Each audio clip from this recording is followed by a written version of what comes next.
રોબોટિકની રિપ્લેસમેન્ટમાં robo surgery કરતો હોય છે કે પછી ડોક્ટર સર્જરી કરતા હોય છે?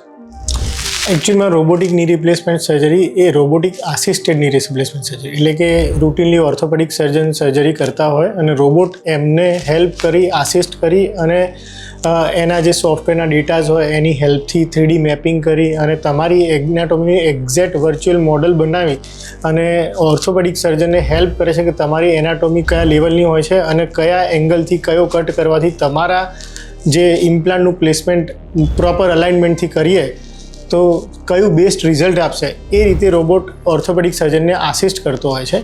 આખી સર્જરી દરમિયાન ઓર્થોપેડિક સર્જન રોબોટને ગાઈડ કરતો હોય છે કે ભાઈ આપણે આ જગ્યાએથી આટલા કટ્સ લેવાથી આપણને આ પ્રમાણનું રિઝલ્ટ મળી શકે એમ છે. બેસ્ટ રિઝલ્ટ જે હોય એ રોબોટ આપણને સ્ક્રીન ઉપર બતાવતો હોય છે. એને અપ્રૂવ કરી અને પછી સર્જન આગળ સર્જરી પરફોર્મ કરતા હોય છે. ડ્યુરિંગ બોન કટ્સ પણ રોબોટિક જે આર્મ હોય એને સર્જન જ ગાઈડ કરતો હોય છે અને સર્જન જ્યાં બોન કટ્સ કરવાના ત્યાં આગળ રોબોટિક આર્મને લઈ જતા હોય છે. પણ બેઝિકલી ઘણી વખત મેન્યુઅલી જ્યારે આપણે કોઈ કટ કરતા હોય તો તમારી સો થોડી આગળ જઈ શકે, પાછી જઈ શકે, પણ રોબોટને એક વખત કહેલું હોય કે ભાઈ તમારે આટલું જ કટ કરવાનું છે તો તમે એના પર પ્રેશર આપશો તો બી એ ફર્ધર કટ નહીં કરે. એટલે that will just like a CNC machine કે તમને 4 mm કટ કરવાનું કહેલું હોય તો 4 mm થી 4.5 mm બી કટ નહીં કરે.